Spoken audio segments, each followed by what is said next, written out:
And hopefully you're seeing my screen. You can see that. Great. Marissa, we are getting to the pointy end of this course. And as an extra special prize for this group, we're going to give them a big assignment at the end of this session. Yes, because that's what they're all here for, isn't it? Well, they are all here for it in one sense, because it's going to be a road safety audit to do. Yes. At least a mock road safety audit. We've trimmed down bits and pieces to try not to take up too much of your time. We need enough for you to give us assurance that you understand the process and you can identify things and you can report them accordingly, but we don't want you spending days and days on this task, just enough to prove that to us. So we will be taking you through that at the end. So Marissa will take you into learning management system. You each have a site allocated to you and a design which is close to your home or your office or whatever address you gave us. We've custom made them for you. We'll explain the details of that later. But we've got 2 road user groups left that we want to specifically look at. Both are 2-wheeled groups, so cyclists and motorcyclists. And I'll dive into them. We'll have a break around halftime. And I'm hoping, if everything runs smoothly, we'll finish a little bit early so we can finish off any quizzes and you can start getting your head around the assignment. But we'll see how we go, Marissa. Sounds good. Great. And of course, Marissa is in the background monitoring the chat. So pop your questions in as they come up. And otherwise, I'm going to get into it and start talking about cyclists.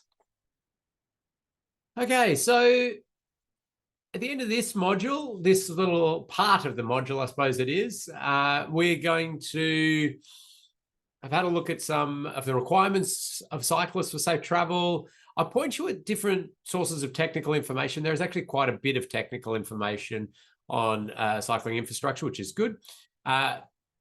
We will look and we'll spend a fair bit of time looking at common road safety audit issues for cyclists, just so you've got that, those in your back pocket as you look at different designs and treatments and thinking about cyclist safety. And of course, some different terminology associated with bike infrastructure. Okay, so these are some fairly common cyclist requirements. This comes out of an Australia's document, and I think Victorian government as well, but separation, clear sight line, space to ride, smooth surface, speed maintenance, connectivity and information. I'll use a few of those and refer back to them as some requirements. But really, as road safety auditors, we want to think like all road users. So at one point, we're thinking like a cyclist, and we're thinking, well, how would they feel using the road? Would they feel safe there? Are we being pushed into dangerous areas? Are we in the dooring zone? Would cars see me? You're asking yourself lots of questions like that. Now, we do tend to have a lot of road safety auditors that are people that ride bikes or have ridden bikes. So that helps a bit because you get an idea of how people might ride it. Not to say if you're not a bike rider, you can't be a road safety auditor. You just might need to ensure your team has people who ride bikes, or at least be looking at and thinking about some of these key principles.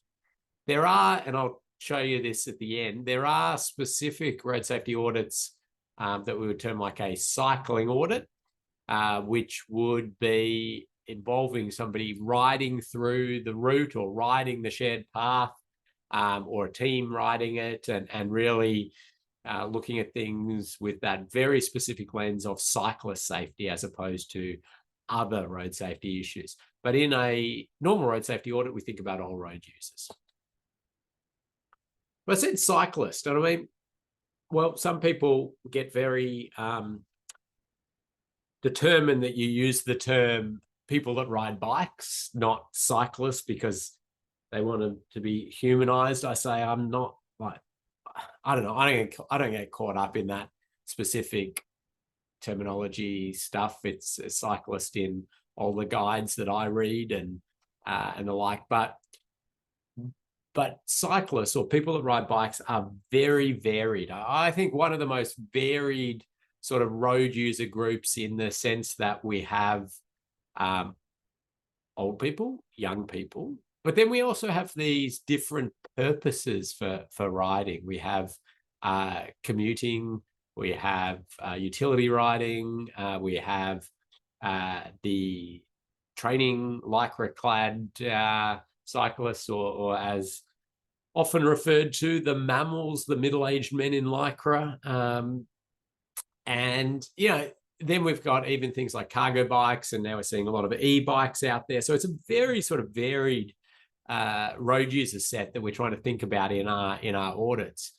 There is the commentary often that, it's a whole design philosophy, 8 to 80, designed for an 8-year-old and an 80-year-old, and your city should be safe and livable, and ability to be active for all road users is the design philosophy. I would say that this works to a degree for people that ride bikes, but there are some riders that really sit outside that. So it's an interesting challenge. But we don't want to forget about these road users when we're looking at road designs, because sometimes you can look at it and think it'll be okay for a very confident cyclist, but we want to try to cater for others.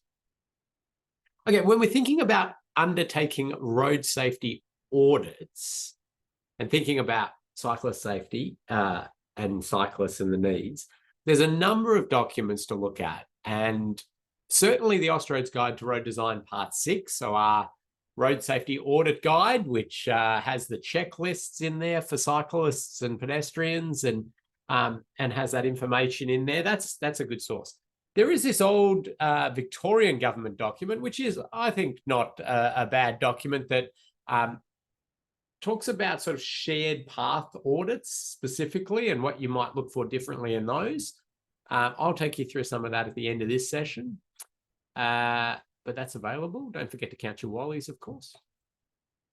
But then when we get into, okay, well, where's the guidance? And, still remembering that a road safety audit is not a check against these standards and guidelines, but they do provide you with some good insights and ideas. And when you're unsure of something and you can look it up in a standard, that helps you. So we've got the Austroads Guide to Road Design Part 6A, which is paths for walking and cycling. A neat little document that was pulled together, cycling aspects of the Austroads guides. And we've got our different Australian standards, the Manual for Uniform Traffic Control Devices, so Part 9 there of 1742. So that's an Australian one, obviously, and the Austroads ones. There's jurisdictional specific ones. There's a series of Victorian government traffic engineering manuals that deal with different cycling issues. We've got City of Melbourne bike lane design guidance. And then if you go worldwide, I mean, we've really got some exceptional resources, and pretty much the Bible of cycling infrastructure is the Crow manual out of the Netherlands. That's really your go-to if you're doing anything in the anything substantial in the cycling infrastructure space. Would I expect a road safety auditor to read it, know all of it? Probably not. It's good though if you're really working on those specific cycling projects. Then there's a series of other documents from around the world, and we've got road safety audit guides for from the US and other countries. So I've popped some of those into the resource folder in the learning management system, so you'll be able to delve into it. But let me start off with something quite easy to see and to understand is a cycling safety issue. and it's longitudinal grates. So there's our longitudinal grate. I'm pretty sure you've got your head around the issue. Of course, a cyclist's wheel can fall in it. That one's fairly small, but it would cause issues. Sometimes we see bigger ones. And I've been involved in a number of legal cases where I've been asked to undertake reviews of an area and provide expert witness associated with crashes where cyclists have dropped into longitudinal grates and injured themselves. And yeah, one of them was on the public road network, a old sort of legacy item. One of them was in a shopping center car park. And this was an interesting one because the shopping center had done a redevelopment and they had put in bike cages and a bicycle, so an area where you could store your bike, and they put on the neighboring shared path some direction into the shopping center. The route you would take from that goes straight through this car park with these longitudinal grates, 4 of them in a row, and cyclists coming through at dusk fell into one and seriously injured themselves. Becomes an interesting one. Would that project have been subject to a road safety audit? Probably not. I would like it to have been, but yeah, it's kind of an interesting one as to whether a developer in their sort of upgrades like that would think of it. I think local governments can do some work in adding it as planning permit requirements for road safety audits, could help those sort of things. I would hope somebody in the design and the development of that would have done a little bit of that thinking, but it appeared not in that case. And when I was in that expert witness, I said, well, really, when I run the road safety audit course and we get to the modules on cycling safety, it's pretty much, it's the first issue that I bring up because it's so vivid and common as a cycling safety issue compared to other road users. Now, do I see this in designs? No. Like, I don't see new designs of a designer putting in a longitudinal grade on a bike route or even on a public road. They will use cycle-friendly grates. But where I do see it is that there's works happening in an area to encourage bikes through that area, or it's an existing upgrade to an intersection or a length of road. And when I go out with the team and we do a site visit and inspection, we see longitudinal grades, and there's nothing proposed to upgrade the grades. So we might be getting more cyclists, or we might just be having cyclists through there, and that's a risk that still exists. So that's when you would be really commenting on those as an auditor. Another one which is not as much of it's an interesting one from a safety perspective. It's the placement of bicycle storage boxes, which I mean the box or little area at the front of the signals where cyclists can ride up and then sort of queue in front of cars, and so when the lights go green, they're out in front and they get to their position. The proposal here was to add these and some other features, and you could see that they wanted to put bicycle storage box there. But when you get out on site, you see the signal phasing goes to have vehicles going out like that, with the left turn for vehicles coming in. So there was the possibility that a cyclist or a number of cyclists would be stored up in this area, and a vehicle behind would have a green left arrow to go. And the reason it's an interesting one is because, do I think that a driver will miss a cyclist that's sitting right there in front of them? Well, no, I think that's going to be very obvious. Is this going to cause sort of road rage issues? Yeah. They're going to be beeping and telling them to get out of their way. Is road rage part of a road safety audit? No,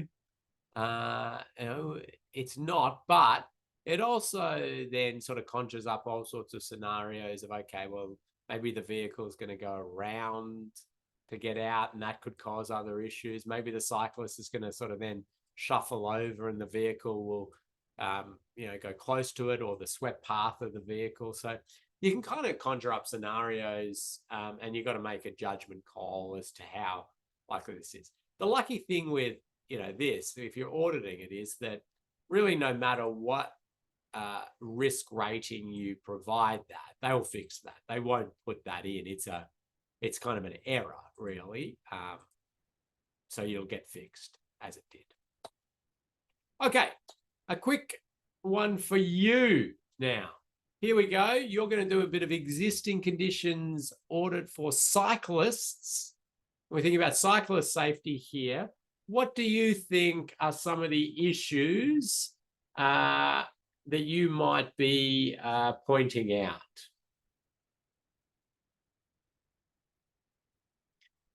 Okay.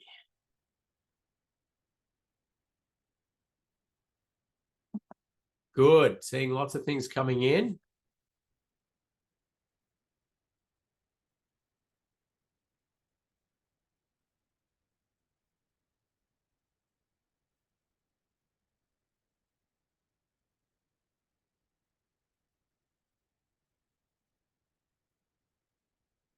Okay. Well, this group's obviously good at spotting the challenges for cyclists, so that's good.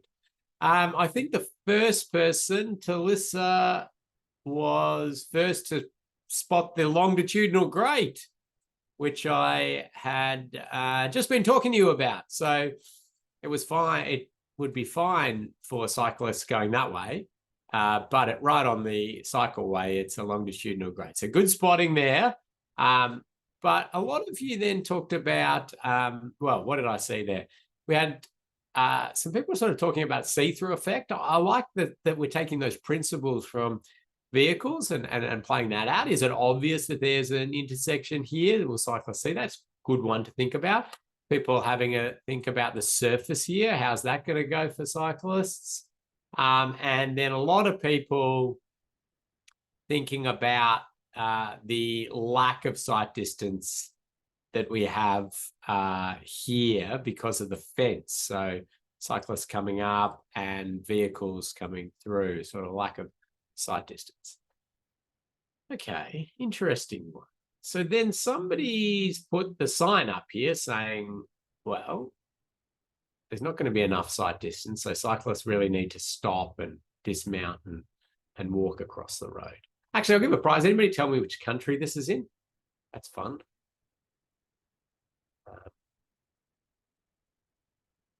It is in Wales. Well done. I'll let Marissa work out who was first on that, because quite a few of them came through. Yeah, Wales. And if I've been practicing my Welsh, and I'm pretty sure that translates to cyclist dismount. Okay, so the putting up of this sign, as a road safety auditor, are we is it all okay? Well, the answer is no. And I mean, to me, the only value of a cyclist dismount sign is, well, to make some traffic engineer feel good, or to just highlight to me as a road safety auditor where there's an issue that I don't need to look hard because somebody else has identified it for me. It's got to be one of the most useless signs in the whole signage suite. And yeah, when you get to things like this, it's absolutely ridiculous. Cyclists don't dismount when they see a cyclist dismount sign, or the bulk of them don't. It's not alleviating an issue.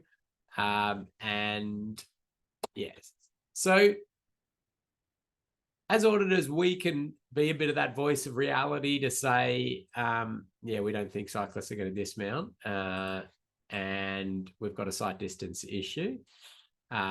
We could even say we understand you've put a cyclist dismount sign up. But what, could we be recommending in these situations where we don't have that sight distance? Well, you do have the ability to recommend things like a cut down of the fence. I mean, that's going to be fairly hard probably for the road authority, because that'll be somebody's property and those sort of things. That would open up the sight lines. You could look to slow vehicles down on the approach. You could look to deviate the path around the other side of this. I mean, it's a more expensive option. You might, give cyclist path priority with a raised crossing, but you'd want to make sure you've still want sight distance there, or you'll really want to slow vehicles down, and you'd sort of ponder whether that is going to be a safer outcome or not. But you do want to try and provide some more features to try and lessen that risk. Now, I can see in the chat a few ideas which I'll talk to. So yeah, signalized crossing would be potentially a good one. The idea of a staggered fence is a really interesting one. The cycling groups are very against the staggered fence, and what we mean by a staggered fence is something that would probably go across there, and then you'd have another bit of fence here, so the cyclist would have to go around and then around, and I can really slow them down. From a pure road safety perspective, I think you can get benefit out of this for these situations where you really need to slow the cyclist down. But yeah, from that connectivity and cycling speed maintenance perspective and a whole lot of other reasons, it's really sort of discouraged. But I think in isolated scenarios, it might be something that you've got to do. So raised priority crossing was in there. Yeah, that was one I mentioned before. I suppose it does bring up also as a road safety auditor, sometimes like take a raised priority crossing. If you did a raised priority crossing over here, it's a really great treatment for that cycling connectivity. It go through. If you're not improving the sight lines on this, there's some other significant challenges. So I might, as a road safety auditor, write this as a recommendation, but I would be clear to explain some of the concerns I'd have about this: sight lines, speed of cyclists going through, and a few other features as well. Not to say I wouldn't necessarily recommend it. I've just been transparent with the fact that it comes with other challenges.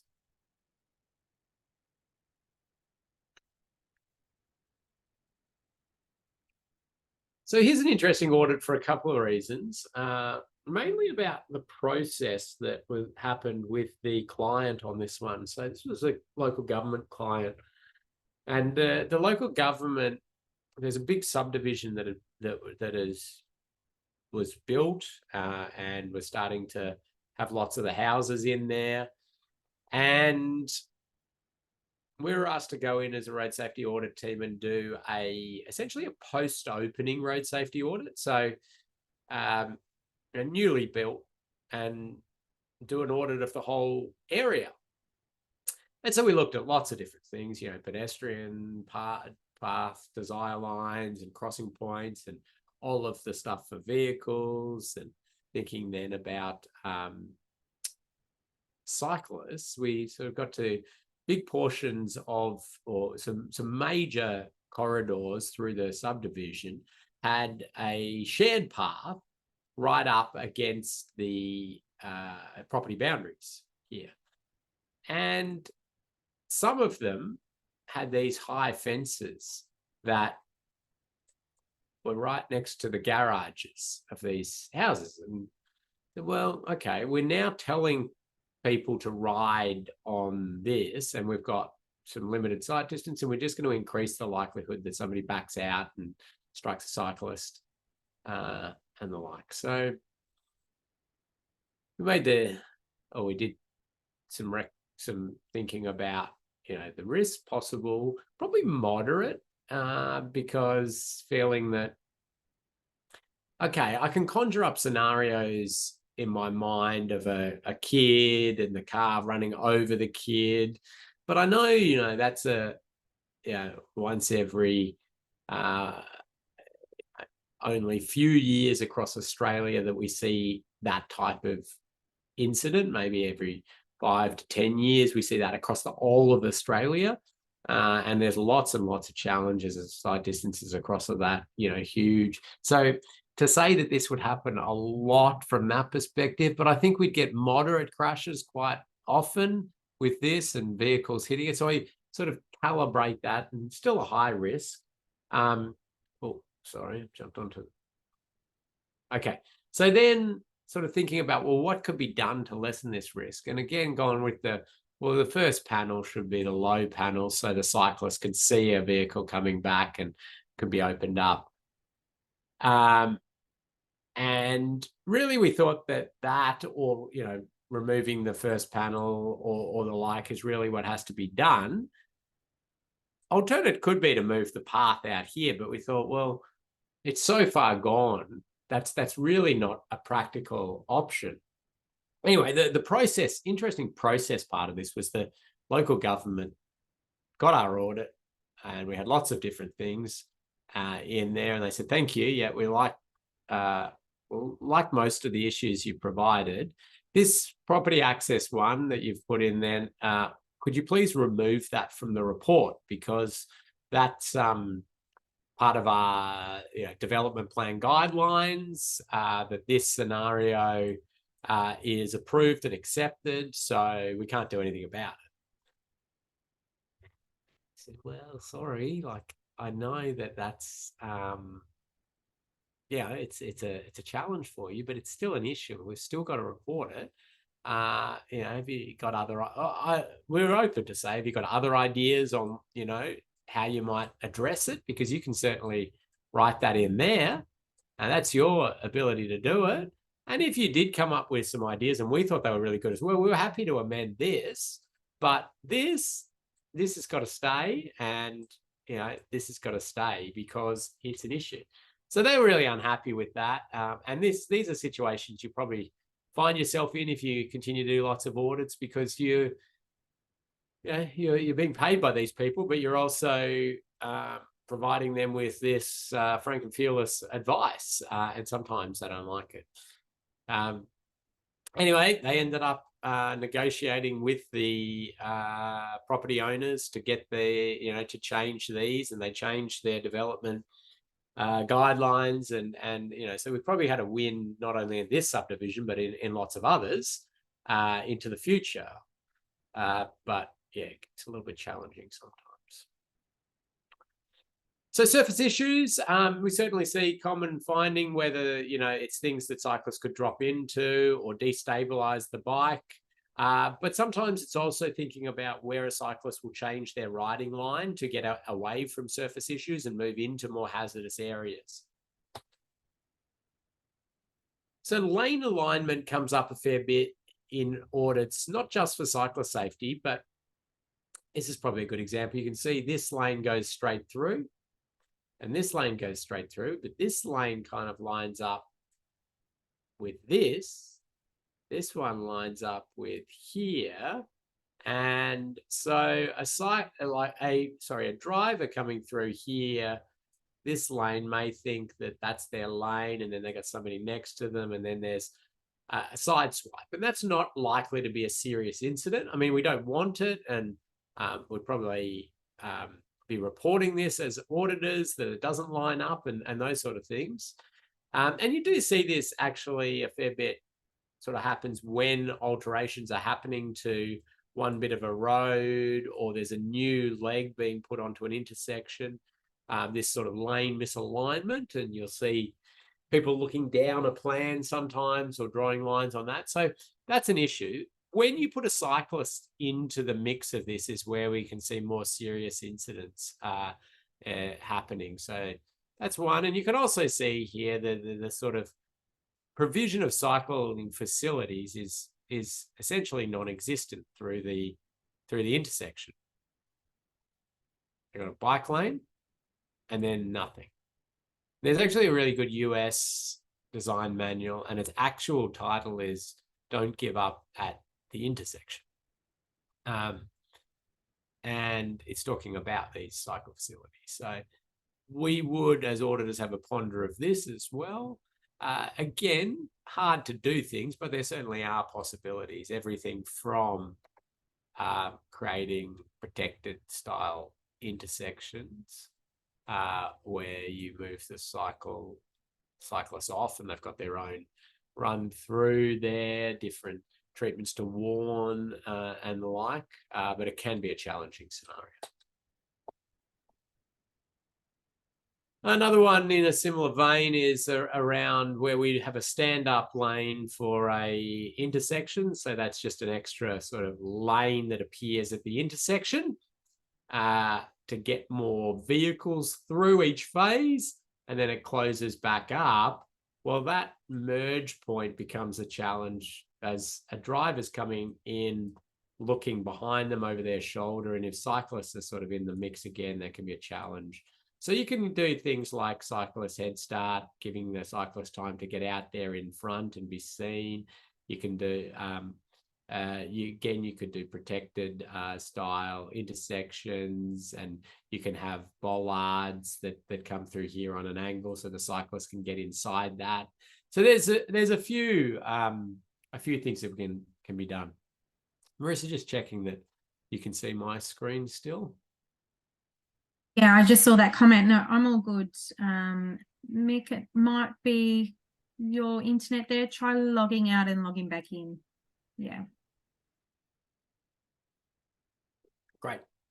Okay, so roundabouts. Roundabouts have been interesting for cyclists for quite a few years now. There is an increase in crash risk for cyclists at roundabouts in their traditional form. So back in the day, actually I say back in the day, not that long ago really, probably 10 years ago, you looked at the Austroads Guide to Road Design suite, and this is how they would talk about designing an urban roundabout. So a single lane sort of urban area roundabout is you've got your cycle lanes, and then try and push your cyclists out to as far away from traffic as possible. And that, ticked along. And then there were some studies that started finding all these crashes at roundabouts and looked into it a bit, and they found some interesting stuff. So one was that a vehicle comes up to a roundabout and they look out this way for other vehicles to give way to. They're not looking for cyclists. And the behavioral psychologists really started to weigh in on this, and they really had a field day of trying to understand why some drivers, and there's perfectly good sight distance, and a cyclist is coming along, but the driver continues on through and hits the cyclist. And the phenomenon was called look but did not see, or look but failed to see. And they talk about your cognitive processing is slower because that wasn't what you were looking for. They talked about threat theory. They talked about saturation numbers of cyclists. So vehicle drivers are looking that, at some certain point of cyclists in an area, or that they'll be more aware, and that's what they'll be looking for. It's fascinating stuff. So that was one challenge. The position was also a challenge. It wasn't at the point the driver was looking for, even though it's kind of right there. It wasn't the point that the driver was looking for. The other one was that vehicles would often try to overtake a cyclist going through the roundabout, and there would be potential for clipping and the like. So the guidance changed to this arrangement. And I'll give a quick prize out for the person who tells me what that symbol is called. Funny, some states use it a lot and or refer to it very much, and it comes up quickly. Some states don't. Talissa was quizzed on that one again. Sharrow is correct. It is a sharrow. It stands for shared arrow. And it's just trying to indicate a point on the road where cyclists and vehicles are sharing the same space. So that's the design guidance. Now, is this 8 to 80 design? Well, not really. You're not going to let your 8-year-old go and claim the lane over cars. I mean, that's essentially what you're trying to do, get him in a better lane position and make it so the vehicles have to wait behind the cyclist. A couple of little tricks that I like in the design of these, and I recommend as an auditor as well. One is to put a speed cushion at this location or some sort of speed calming for vehicles. And maybe like a little separator in here that continues up a bit. The reason for that is that this is a sort of distinct merge point, and this helps to clarify that the vehicle can slow down and let the cyclists claim the lane rather than having that squeezing point again there. So that's a little additional one. Is this like the best we can do? No, it's not. I'll show you in a couple of slides what we sort of see as best practice, but this is showing to be a bit safer than squeezing a cyclist outside as far as you can. Two-lane roundabouts, very problematic because, for a cyclist to turn right, they're either going to have to get themselves into the right lane early, or they're in this really horrible situation of trying to navigate across here. We have dynamic visual obstruction issues where, if there's a cyclist in the roundabout, we've got a vehicle coming up here that slams on the brake, and the trailing vehicle here, their vision is masked by that vehicle, and they don't see the cyclist. Cyclists being smaller, they're easily hidden. So we get a lot of nasty scenarios at two-lane roundabouts. But we start to think in best practice around these separated facilities around roundabouts. So certainly at a two-lane roundabout, getting the cyclist off the road and onto their own facilities is best practice. Ideally going under major roads, but of course there's huge cost implications to that. But certainly, early development of major cycleways crossing big arterial roads, we should be separating those for those two road users. The best practice associated with these single lane roundabouts, though, are these separated priority facilities around the roundabout for cyclists. So a rider, gets off the road, gets their own priority facility around, and then they can, do a right turn, go out that way, or drop off that way as they want. This one's got pedestrian facilities around it as well. There's a picture of that one built. Now, as an auditor, this is certainly, you go, well, okay, this is going to be much safer for pedestrians, for cyclists. It's pretty good for vehicles as well because they're going slow. The roundabout helps there. Also, these raised treatments help. So it's really good overall. But there are some little tweaks and things that you can look at the detailed design level to just make things a little bit safer. I mean, this setback's really good because that gives enough for one vehicle to store there. And that's helpful because if you put the crossing point right up at the hold line, then the vehicles often or sometimes store on the crossing path. So the riders go out of their way and the pedestrians have to go out of their way. So that's one little one. Yeah, certainly if you have a vehicle, a longer vehicle, a truck comes through, they're going to hang over and things like that. But this is a pretty great setup. And there's more and more of these emerging around Australia, at least. And they're all inspired and based off the Dutch design.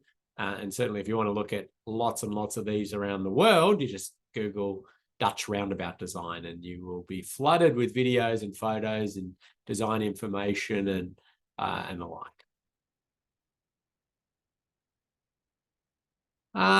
So this is an interesting bit of a design and trying to really facilitate safer bike movements at a 2-lane roundabout, separated facility, and then a little bit of an area there.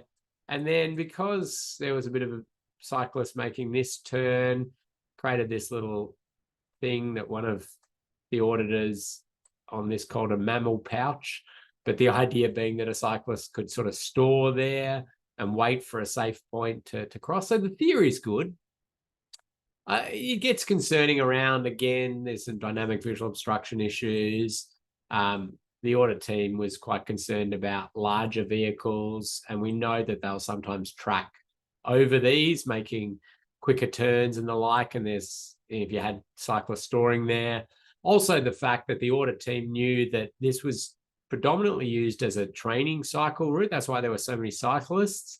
And so yes, maybe an individual would do this, but a pack of cyclists really are not likely to all be trying to store there. And if they did, they'd be, there'd be too many of them. They'd be hanging out into the running lanes, and I don't think it would provide that. So again, auditors are able to, flesh these things out, have that thinking, help contribute, and that wasn't built in that configuration in the end.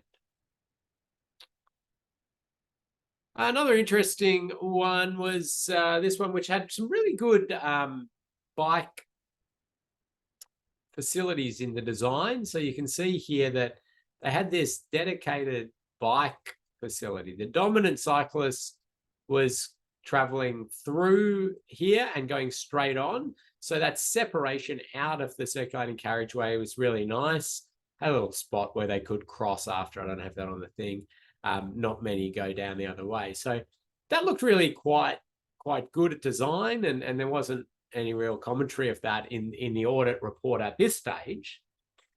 In the post-opening audit, though, there was a look at it, and the audit team sort of said, well, it's good, except for we're not sure it's clear to a cyclist that facility is for them. It's been built. We think cyclists may get up to here and go, oh, well, I'm going to battle with traffic now because that's a footpath. That's where it ends for me.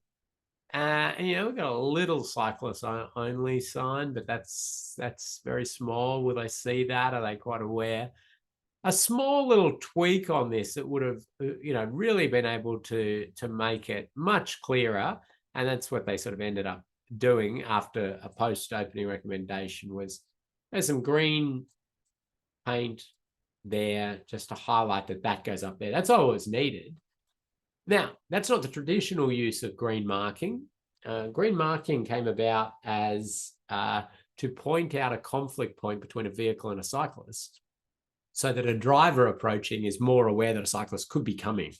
But in more contemporary use of green markings, it's also being used a little bit to guide a cyclist or cyclists where would be a safe place to cross or go or position themselves. So there's a bit more of that use in that space of trying to guide them down here for an underpass, so they don't have to cross the road.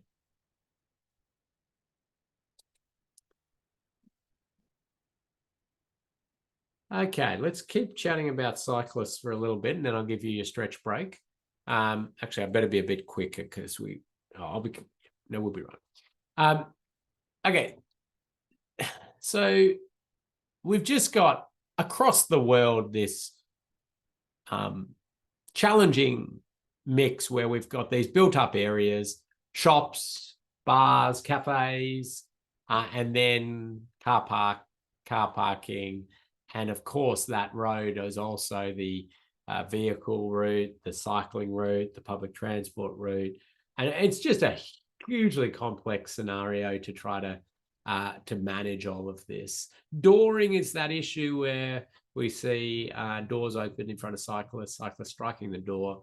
The big, the deaths we've seen from this across the world, actually, are more commonly associated with the secondary impact. So the door will knock the cyclist into live traffic, and then the cyclist is struck or run over by vehicles. The door itself in that incident has certainly injured and caused some serious injuries, but it's been that secondary one that's been the really catastrophic one. It becomes challenging, super challenging to deal with this without sort of allocating road space completely and changing things. And then if you've got clearways and part-time lanes and these sort of things, it adds further complications. So you really start to scratch your head. If you're able to provide that cycle lane in its own right, okay, it's something, but this is a side of a cyclist dooring fatality. So that's not quite getting us to where we really want to. This is considered best practice if you're able to do it, and providing that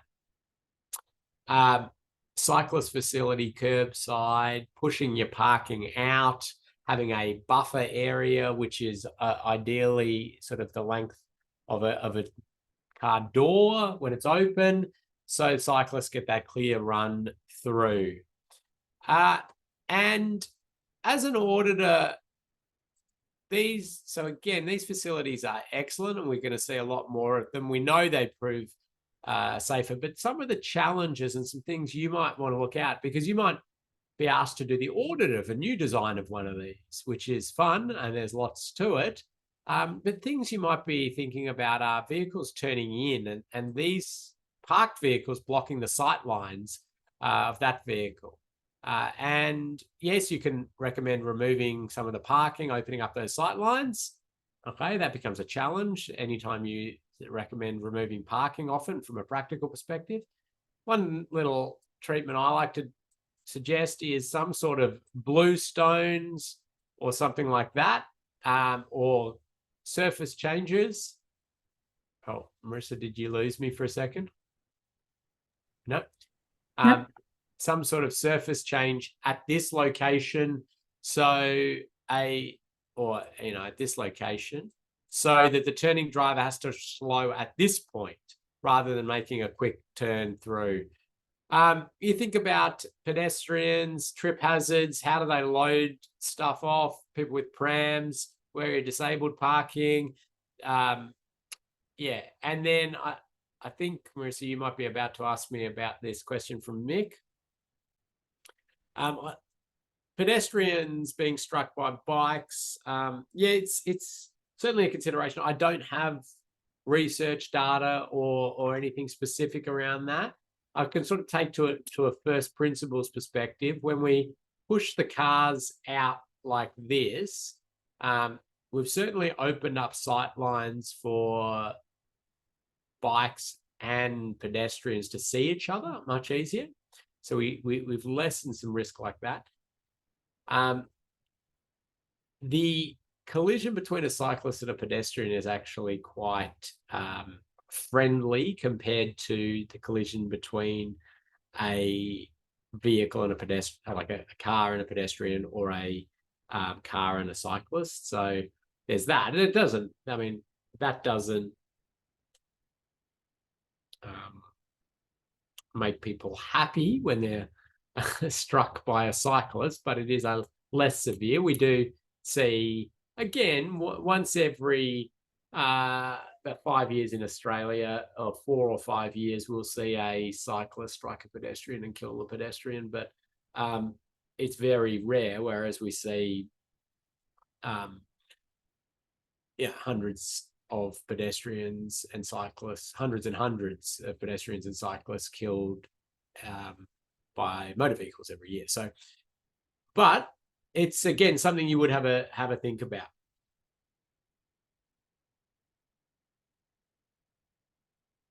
Okay, sounds like there was one in Brisbane recently. There is an interesting bit of work to be done, and it sort of is being done. There's some different universities studying it, and it's around the mobility scooters and e-bikes and the higher speeds, and is this going to increase that severity levels and the like? But physical separated facilities, really good. And then there's another one where we have a physically separated facility and we want to provide it priority across a crossroad like this. And the common way to do this is by essentially signing and designing the path like it's a priority road. So you can see like a give way sign. So it's like saying, it's like you're getting to a normal intersection and you've got to give way. Raising it's good, that helps out a fair bit. And so that's what we're seeing as some pretty good practice. Here's a sort of another example. You can see the crossing there. Now, sight distance at these is an interesting, really interesting one. And I sort of do almost 45 minutes in a raised crossing design course on how to work out your appropriate sight distance for different scenarios and all sorts of things. But essentially, you're taking into account the speed of the cyclists, between 20 and 30 kilometers per hour, the operating speed of the vehicle, and then you're trying to create sight triangles based on stopping sight distance there. And then you can look at measures if you don't meet those sightline requirements. Another one on this, continuity of treatment, like cyclists got priority through this, then they continue down, they cross another road, they got priority, and then another road, they got priority, and then there's one that's kind of looks a bit the same, but it's not priority. That's the one where we're going to start to see problems. So when you're doing cycling audits, you do tend to ride the route and see and think about those sort of challenges. If you're looking at, oh, sorry, Marissa. No, that's okay. I was just going to prompt you about a break soon, but for whenever you're ready. I think I'll get through bikes, and then we'll have the break, and then we'll get into motorcyclists. Sounds good. Okay. When you're doing local area traffic management, looking at local area traffic management facilities, there can be a tendency to squeeze bikes in with traffic at chicanes, one-way slow points, and different features. Providing these cyclist bypass lanes, we call them, that's just wonderful. Like, you're not trying to squeeze. So, this is a one-way slow point. Often that would have been built out there, and the cyclist would have got squeezed in with the vehicles trying to navigate through this. So the shared path audit guidelines and shared path, so cycling audits and on paths and cycleways and the like, some common considerations: the width of the path, obstacles, hazards, horizontal and vertical alignment, surface conditions, path intersections. This is me as going out with a colleague and riding, 50 kilometers of different trails around Bendigo. It's a great gig, a few days of that and finding issues and things. And I tend to take a dash cam mounted to the bike, and on the back of me, there's an electronic level so I can look at the different grades, and I also use it to measure distance of hazards off path or on path and these sorts of things. Take my camera out, my phone as a camera with GPS, got a little app.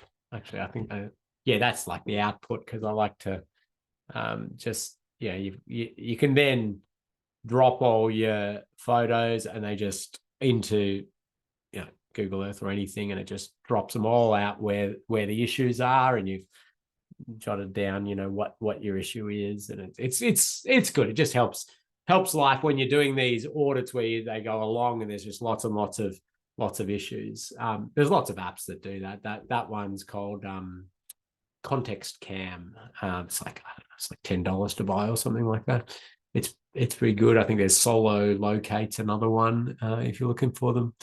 But where paths intersect, they have similar challenges to vehicle-to-vehicle intersections. And thinking about clear priority, sight lines, advanced warning, you want to get them at 90 degrees if you can, and maybe even manage some speed occasionally. So, these are confusing. You're going to have sometimes path users moving at a decent speed. It's just not quite clear who's got priority. Roadside hazards or pathside hazards, drop-offs like this, certainly going to be a challenge. And we need to remember that these paths, shared paths, often have dogs and kids and all sorts of things that are actually making it more likely for somebody cycling along to have to leave the path occasionally to avoid. That really needs a cyclist-friendly fencing as a device to stop a cyclist falling into the drink there. Even edge drop-off, same thing, dropping into that, then it's going to be very hard for a cyclist to stay stable there. And again, thinking about hazards off the edge, and there's some guidance in part 6A, Australia's Guide to Road Design, that talks about different, essentially clear zones for cycleways as well. And thinking about, hazards in the path or fixed objects in the path as well, which we can have a think about. Cycleways are often put into flood areas because it's easy land to get to use, and so some councils will often get a road safety audit done after flood events to see what needs to be fixed and damaged. So of course, debris, gravel areas, and the like. And of course, the cyclist-friendly fencing. This is not cyclist-friendly fencing. This will catch a handlebar, a pedal, or the like. And so we want to think about properly designed cycle fencing, which essentially tries to have the first point of contact at shoulder level for a cyclist. And sometimes we have them at a lower level jutting out, which will be sort of a hip level, but also shoulder level for smaller cyclists as well. So you want to be thinking about that. Couple more. The back of guardrail becomes quite an issue. I've done some legal expert witness on some incidents with this as well, where a cyclist has come into contact with the back of W-beam. It was put in there very thoughtfully, in the sense that trying to protect the riders and walkers from vehicles leaving the lane, entering the path, but the back of it, left as these essentially sharp metal solid objects. So we do have the option to put back-to-back W-beam systems, post-capping systems. There's a fair bit out there that you can do if you just look and ask and think about that issue. So as an auditor, we'd be noting it and then providing some general recommendations, and they can buy what they want. We talked a little bit about blocking off paths. Think about it at night. Retroreflectivity is important. Lighting's important if you're going to be putting objects like this in the path. I think somebody's tied that bag there to warn cyclists at night, possibly, that there's a chain there if they're going around it.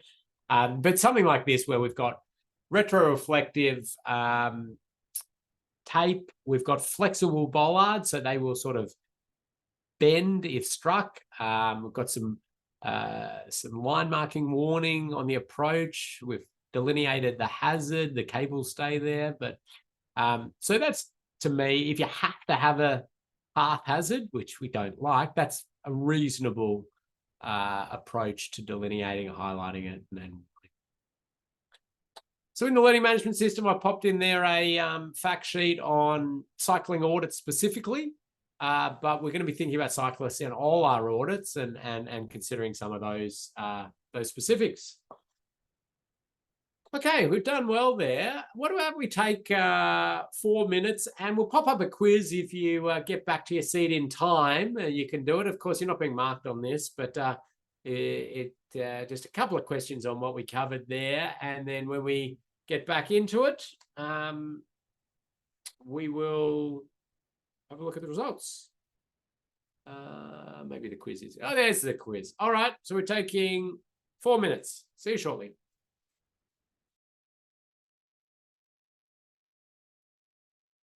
Okay. Well, let's end the poll. and display the results. I think most people have got their afternoon coffee in hand. And we're seeing, yeah, cadence is not a common cyclist requirement. Cadence is a cycling term. It's how quickly you're pedaling, but not a cycling infrastructure. And a shared space arrow is a sharrow. So I think we got most people right on that. We'll get rid of that. And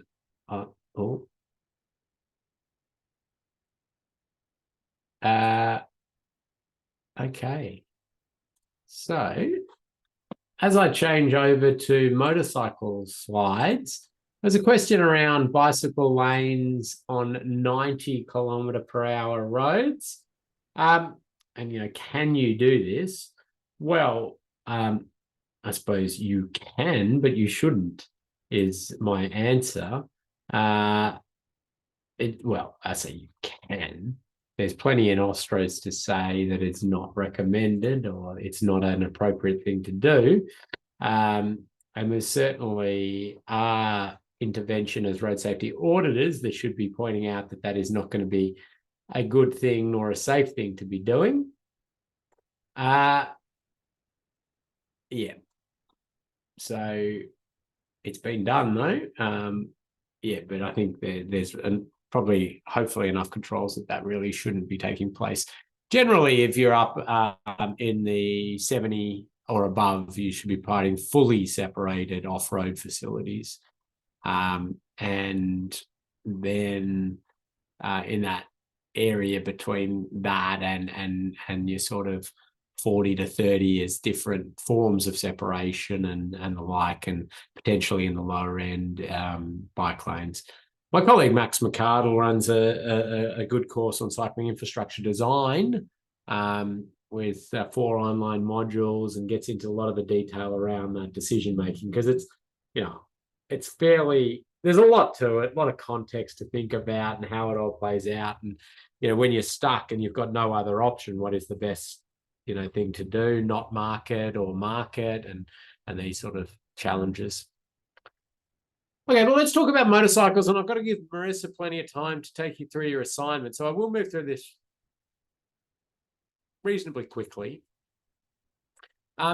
Motorcyclists often are a little bit forgotten as a road user, but just like bikes, for this module, we're going to think about the requirements for safe travel, some technical information available, common audit issues, and basic terminology. Motorcyclists are actually our most at-risk road user group for a number of reasons, but we see somewhere in the order of 20 to 30 times more likely to be killed or seriously injured compared to a car traveling the same distance. And that's due to a variety of factors, including the vulnerability of a motorcyclist.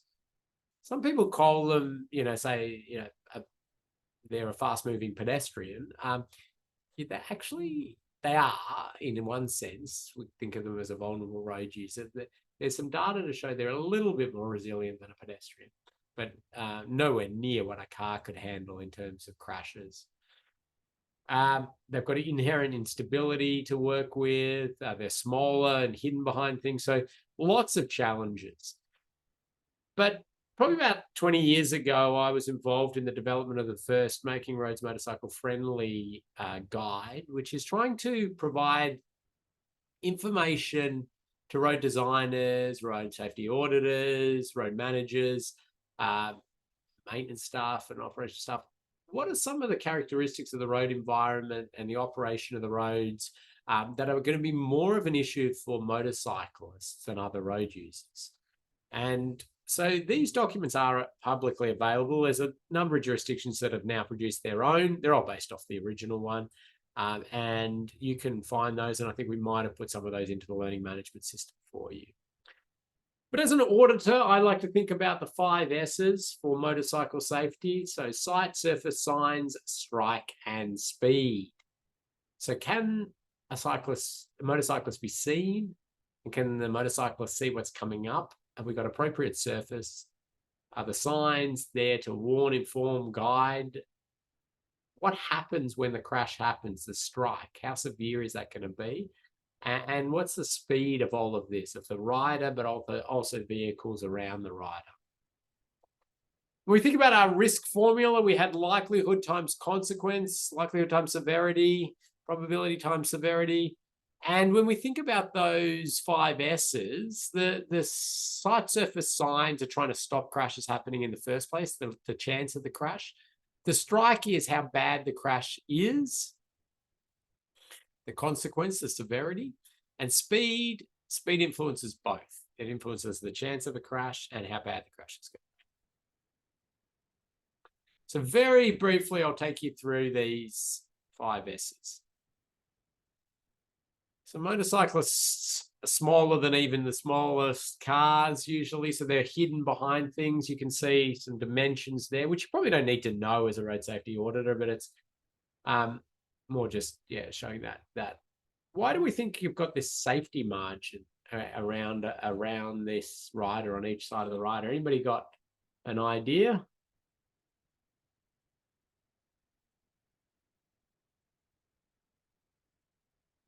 So Mick's put in handlebar sway, which is kind of it. Blake's sort of clarified it a little bit with the lean.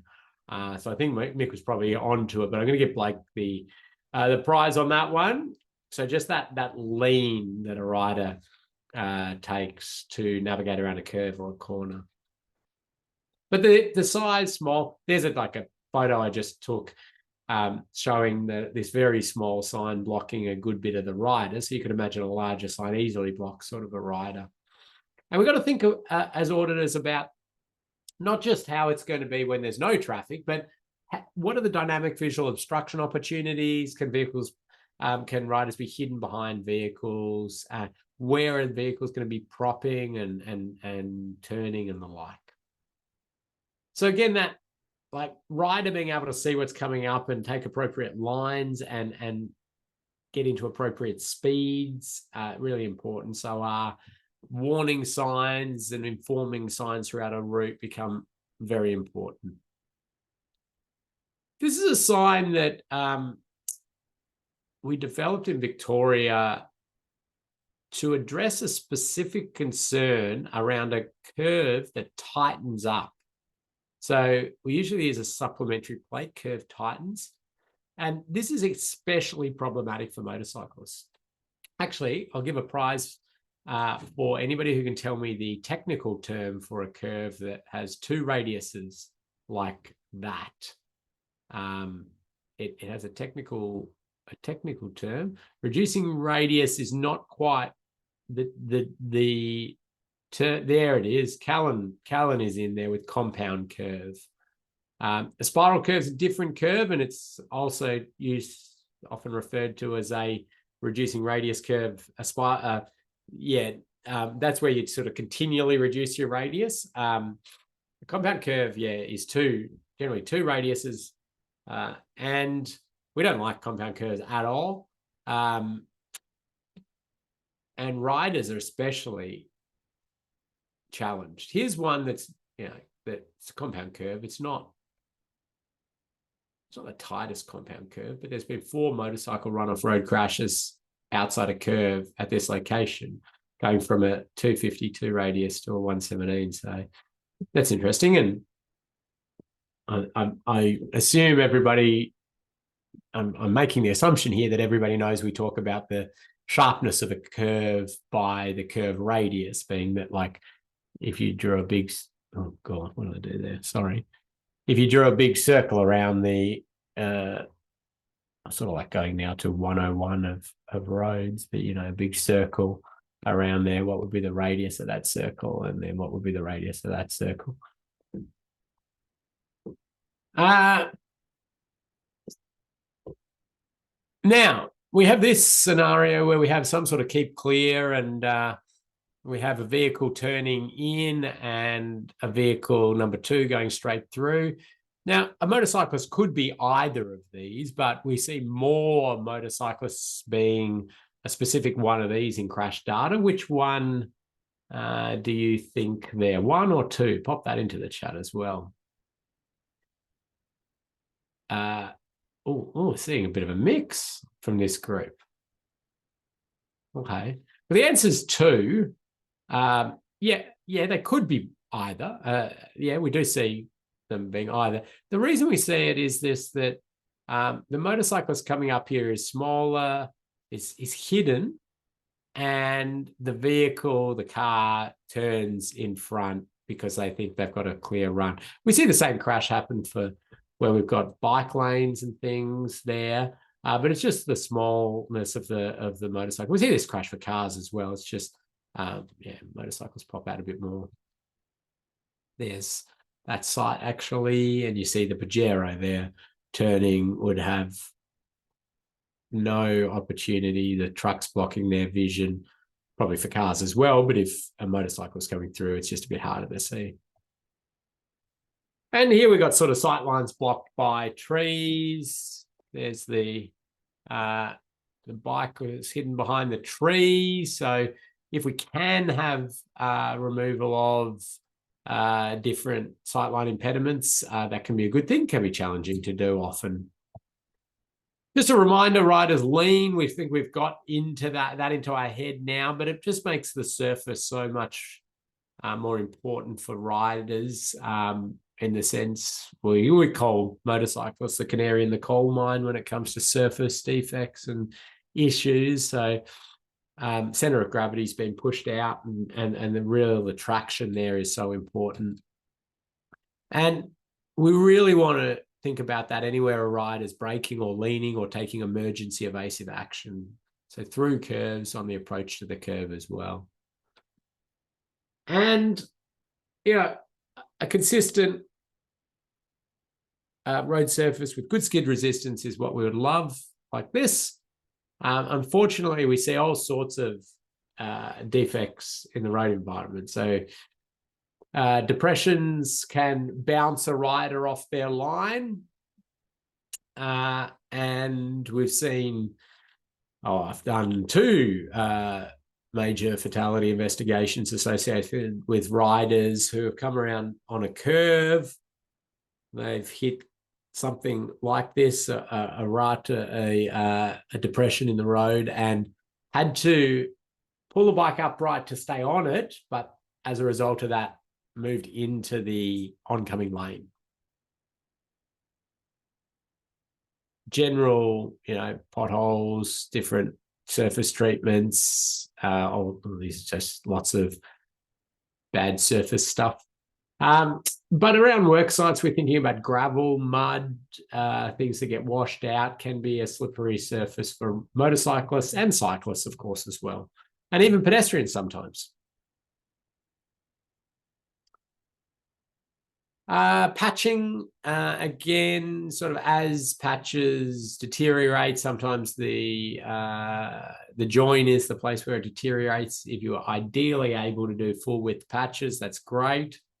Challenging and problematic for maintenance perspective, but something to sort of think about. And if we are having issues like this, we really need to pre-warn riders of the hazard. If a rider's coming around here, they're on a lean, they've basically locked into their line and their speed. They don't have the ability to go inside this. The physics doesn't really allow that. So they either have to go outside it onto the wrong side of the road or pull the bike upright, which will change their trajectory.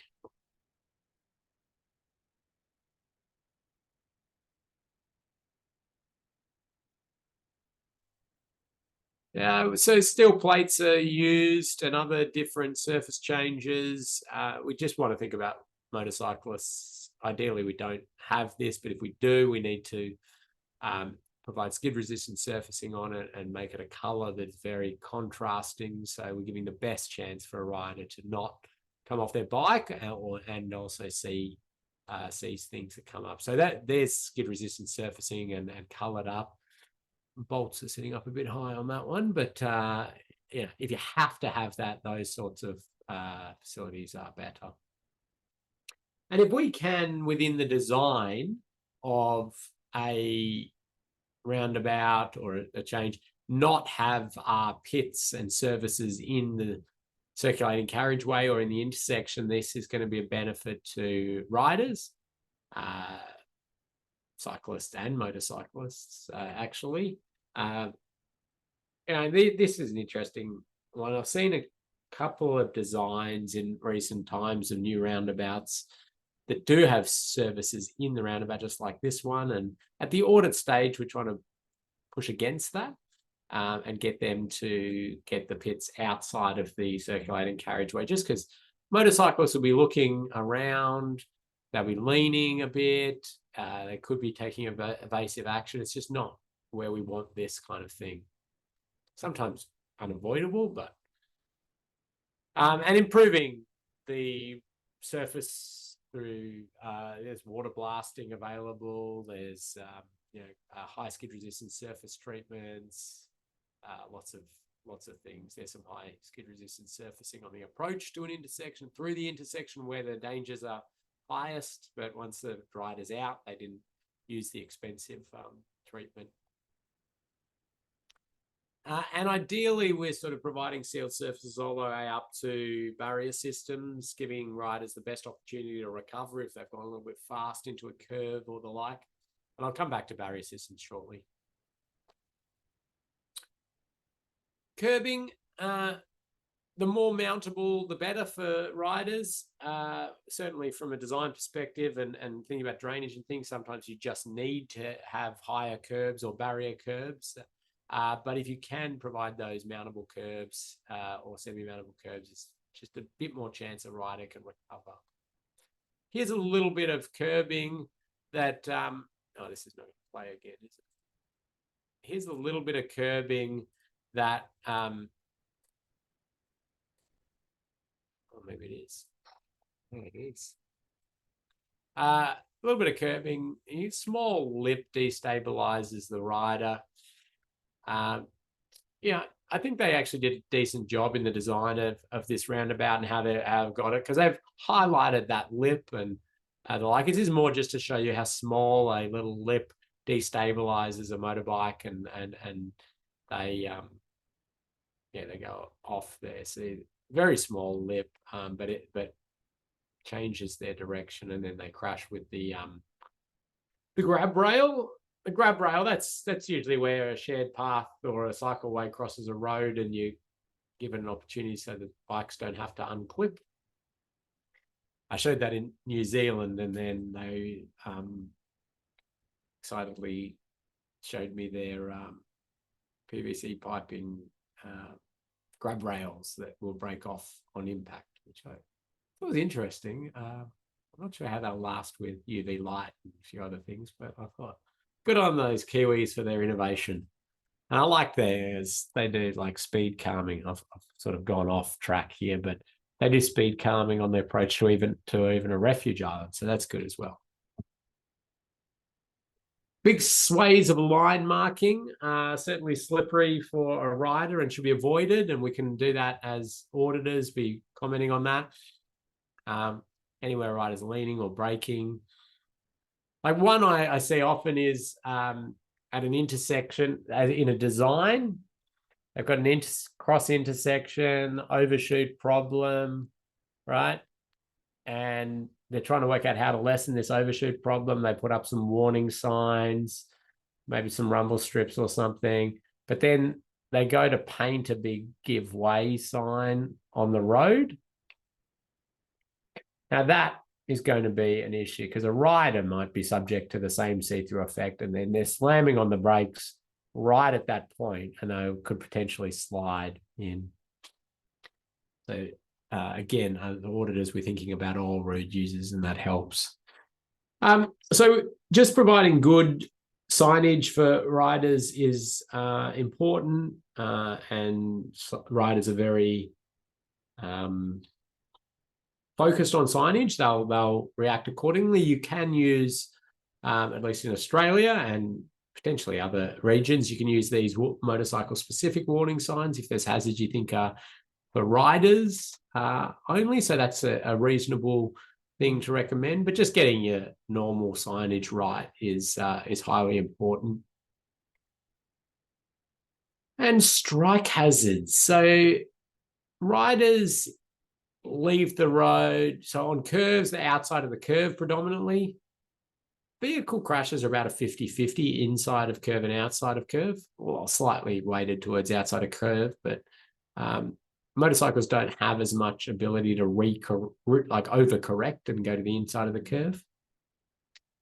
But yeah, here's a popular motorcycle touring route. We've got a bit of a surface issue there. And then we've got, these hazards on the outside of the curve. So it's not a good setup all around. Those ones are just concrete blocks, which is not going to be good for any road user, and certainly motorcyclists won't fare well there at all. Even our galvanized steel posts are all hazards. I mean, they're deemed frangible under normal ways we'd look at things, as in a car leaves the road, hits a sign like that, it'll just flatten. However, a motorcyclist leaves the road, hits a sign like that, it's strong enough to kill the rider. And we've seen plenty of deaths around the world of motorcyclists hitting signposts and being killed. You also have the challenge of the side of the sign. Is a bit of a knife edge as well if a rider hits the side of some of those signs. So we want to think about consolidating signage. Do we need, the sign, the sign there and over there? Could we have had one in the middle to cover off both? Do we even need this one? What's it doing there? Is that just going to block sight lines for a vehicle coming up this way anyway? And potentially, you might want to look at some motorcycle-friendly signage on popular motorcycle routes, flexible signage. Really, at the moment, you can only do that for low-mount signage. There's nothing we've got at the moment for anything high that holds up to wind load and shears at motorcycle friendly tolerances. We're working with a couple of universities on some products trying to get that to happen. It's a challenging engineering feat, but yeah, we're working on it. And yeah, just placement of roadside furniture close to curves, riders lean. These sorts of things might catch a foot peg, or a rider, may be forced out of their line a little bit. That'll be taken out by a truck before a motorcyclist, in my opinion. But here's a staged photo of a rider leaning, just to show you some stuff close to the road and a rider getting close to it. It's a staged photo, though. Ollie's a bit sneaky today, isn't he? It's popping up in all sorts of places. Let's talk about barrier systems. I see somebody's popped in there, wire ropes. Always a good question to ask around motorcycle, and I will address that shortly.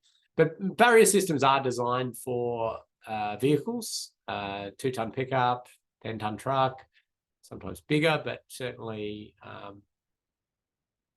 they're not designed for motorcyclists to crash into them. There's been a good decade of research out of the University of New South Wales associated with motorcyclists striking barrier systems. And I'll summarize it into one sentence.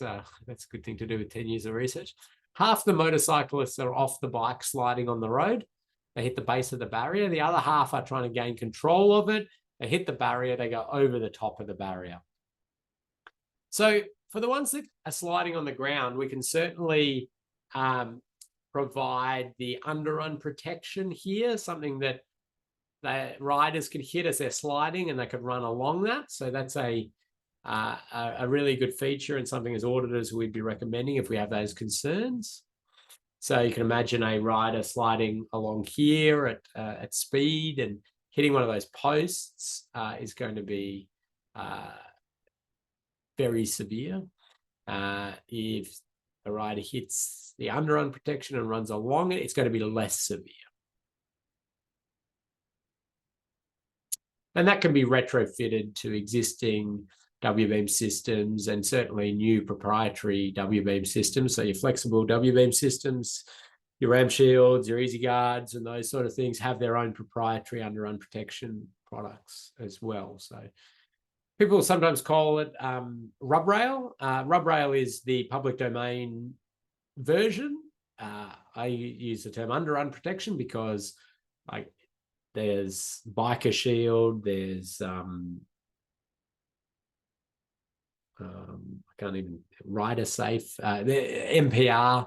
There's multiple different products that you can use that have been tested under some scenarios, and the test that they use is the European crash test for motorcycles. There is no MASH crash test for motorcycles. This test involves getting a crash dummy and putting leathers on it and a helmet on it, and doing other couple of little things. You weld its thumbs. But anyway, you then slide it at 60 kilometers per hour at the post. And at 60 kilometers an hour, that will kill a motorcyclist for sure. But then with underrun protection, the redirection of energy, a bit of absorption of energy, and we see that goes into survivable territory. It's not going to be a friendly thing, but it is definitely survivable for the rider there. Now, that's 60 kilometers per hour, 100 kilometers per hour. I don't think the motorcyclist will be surviving, even with underrun protection. So it's a challenge. A couple of things to watch out for as auditors. There is no knowledge about what would happen if you attached underrun protection to that part of the barrier system. So really, if we were to see that attached, we would have to, as auditors, point that out, because it could cause the end terminal not to function the way it should. And wire ropes, as it was brought up.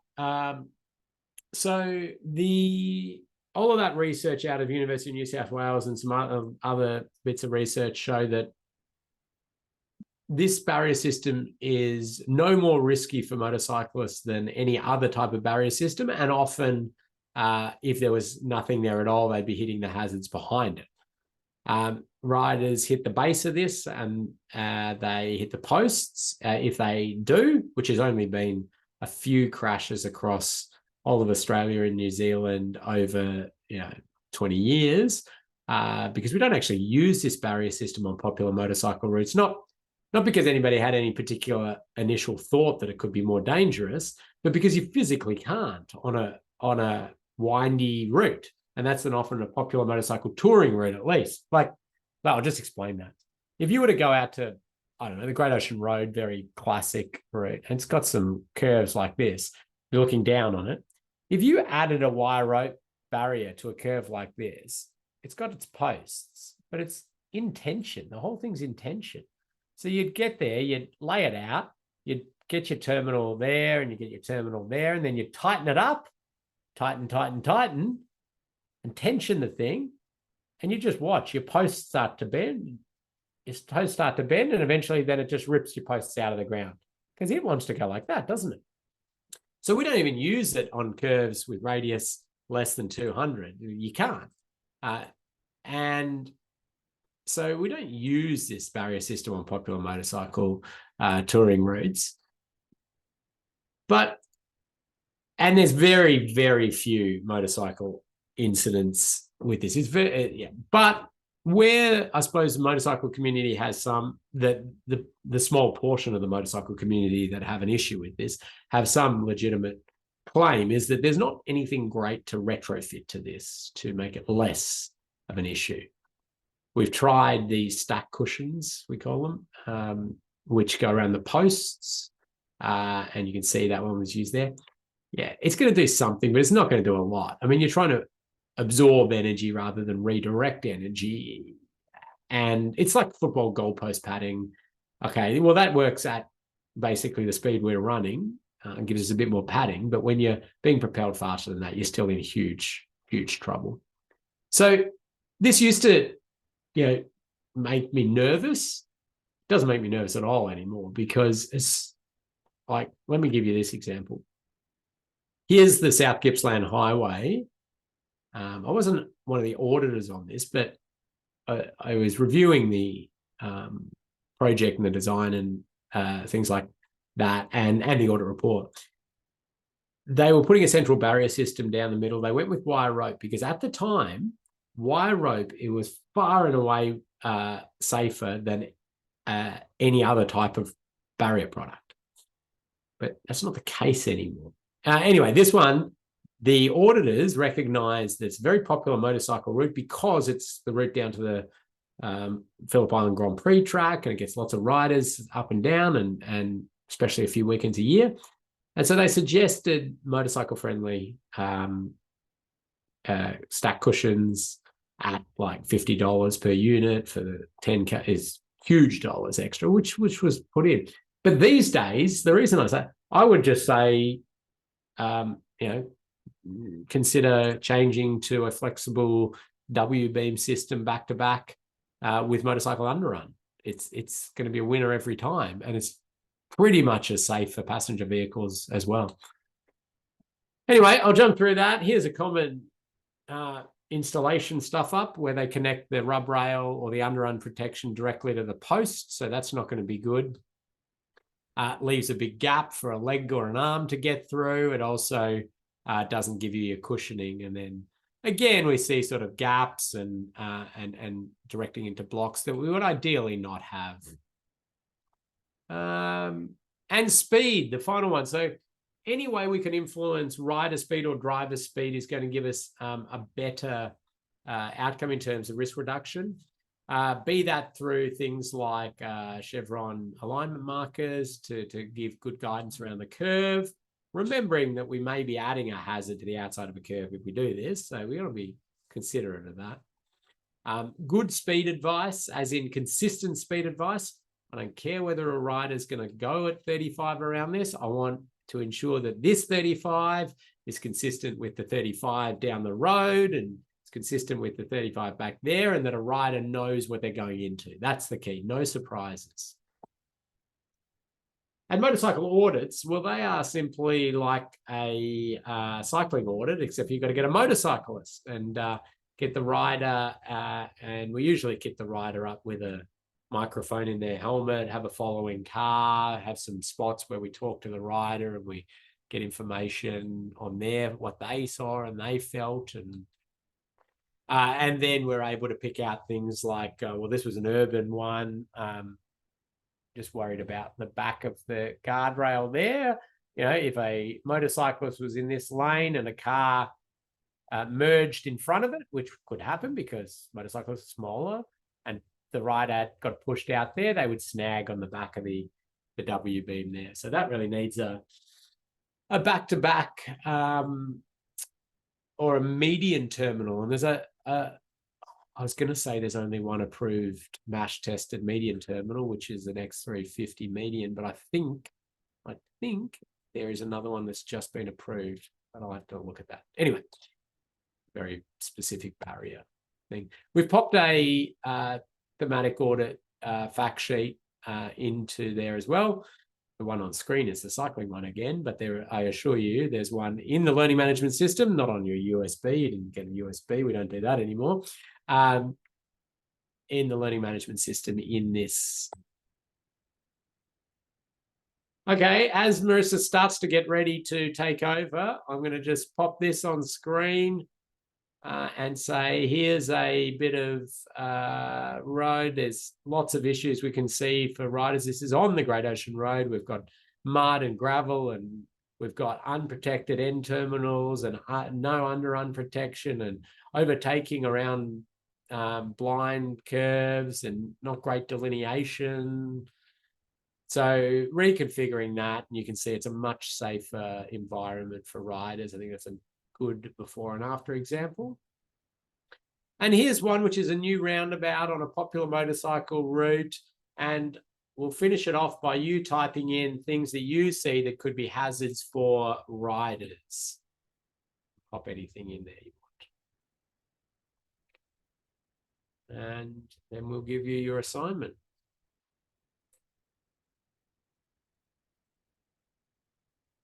I may have raced through the motorcycle component a little fast, did I?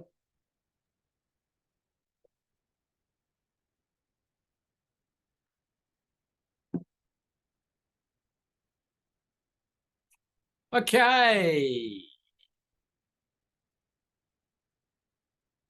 So no rod rail, that's good. We're seeing some talk about the curb bit on the mud and the like.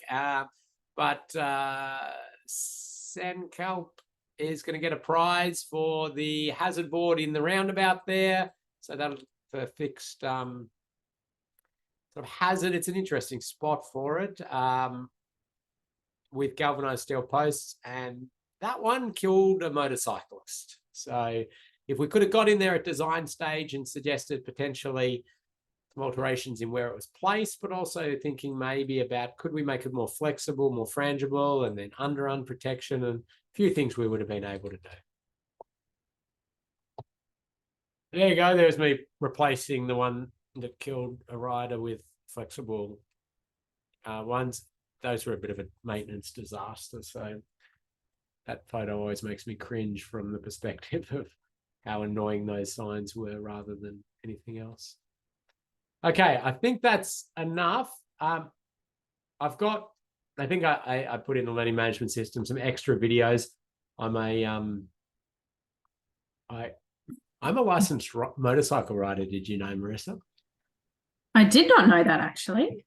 I don't actively ride, but I got it so I knew a bit more about the needs of it.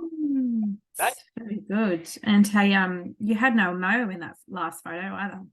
I know, you almost didn't recognize me, huh? I think we need instead of with where's Wally, where's Ken's mo? Okay, you get that would be a fun game. There's a new one. I was retaining a tiny little bit of hair at the time as well, but that was about it. Should we go through the LMS?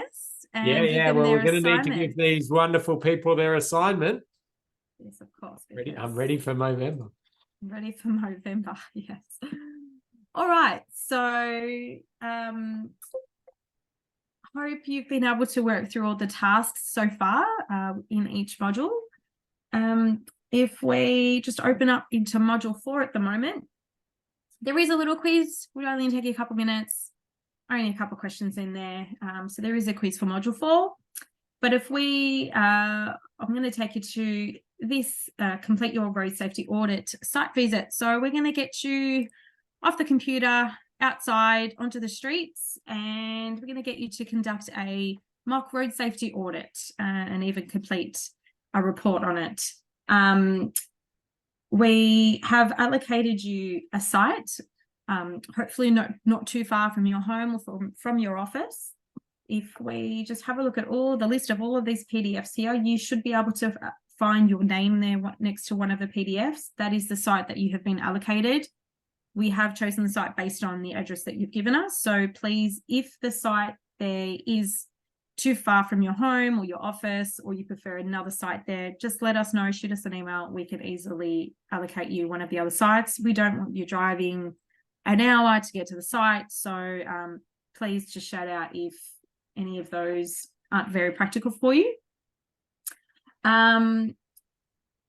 There is an RSA template, a road safety audit template here. So if we just open up the template, we do have a Word document here that you can use as a basis for your report. And I'll get Ken to run through the report and the particulars of it. So basically, anywhere that's highlighted in yellow is what you'll need to complete. Ken, do you want to go through the particulars of the report now? I do. Okay. So you've got a template there. It's a Word template, and you're welcome to use this for real audits and brand it, put your own branding and colors on and everything like that. The important thing is that we have consistency across the industry in the headings and the like, and it conforms with the latest Austroads version. So feel free to use it. We've written some words for you, and most people, in fact, most consultancies are all using very much the same. But anywhere you see a highlight for the assignment, we're going to want you to do something. And so you put your name in there. and where the road is, and you can do a snip of location if you want. We don't want you to go excessive on any of the background or anything like that. Just get a bit of information. If you're doing a real audit, you might flesh things out a little bit more. Yeah, so there's a bit of information there. And then, these words are standard words, so people who get the audit report know what an audit is and how it's all happened. So keep going down. And okay, you're going to be given a drawing, but it may not have a number. Just put none provided if it doesn't have a number. If you're doing a real audit, you'd make sure you put your number in and all this information. Put your audit, your name in there, road safety auditor in training. You can put the employer if you want. You can just leave it blank. We don't care about that. The existing condition, you're talking a little bit of background on the existing conditions, but again, don't give us pages and pages on that. Just a little bit of a brief description.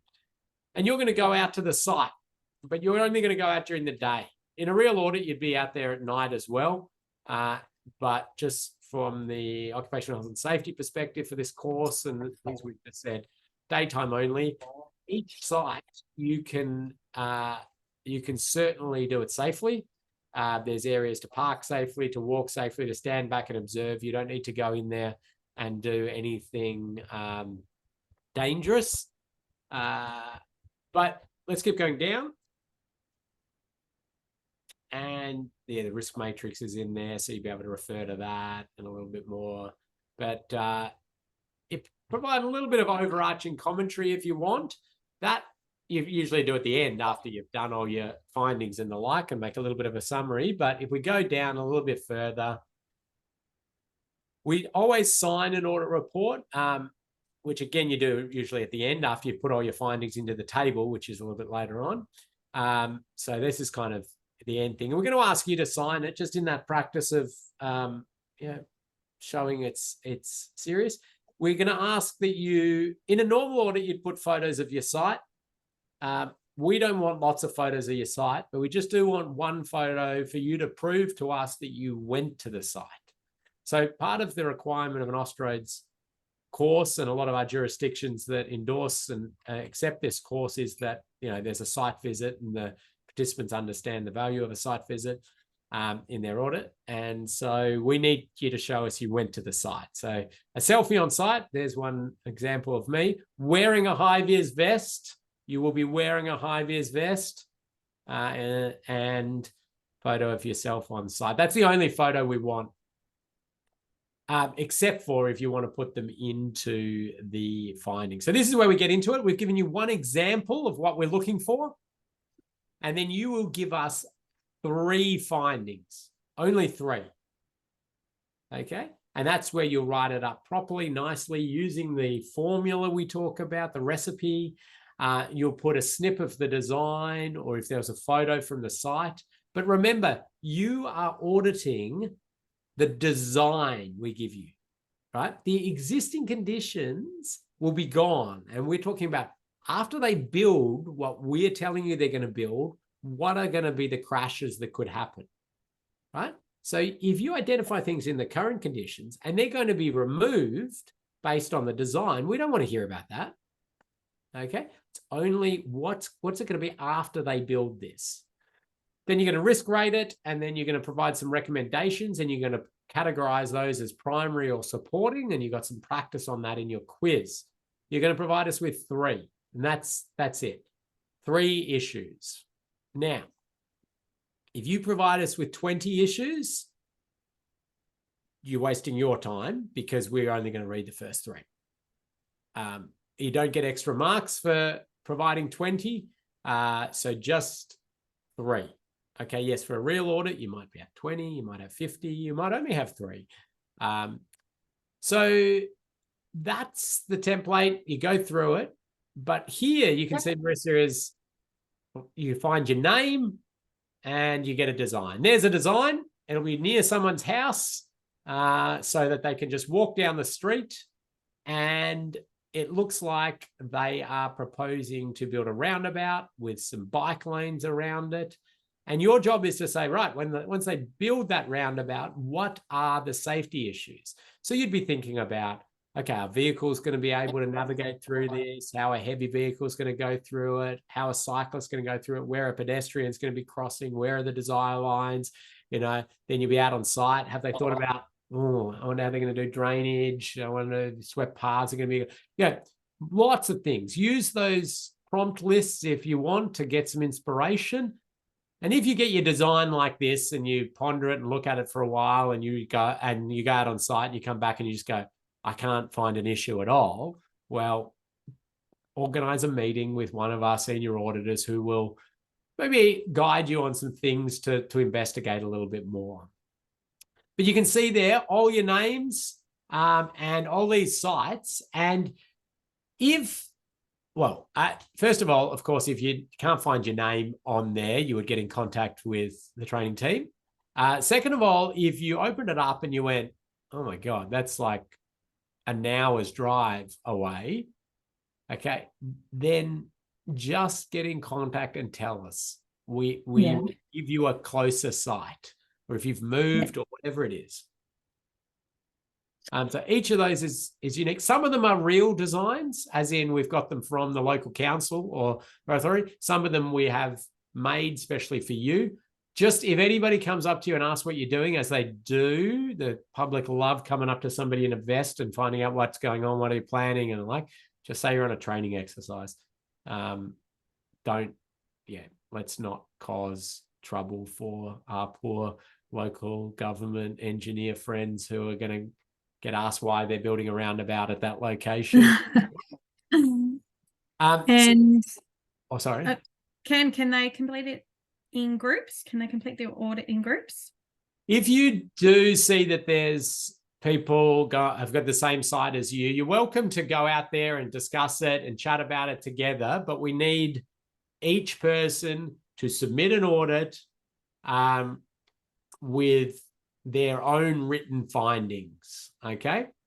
So if we do see exactly the same wording, that'll be flagged, but there should be plenty of things to find. And, if two people ended up writing about the same issue, that's okay, as long as it's written up in their words, if that makes sense.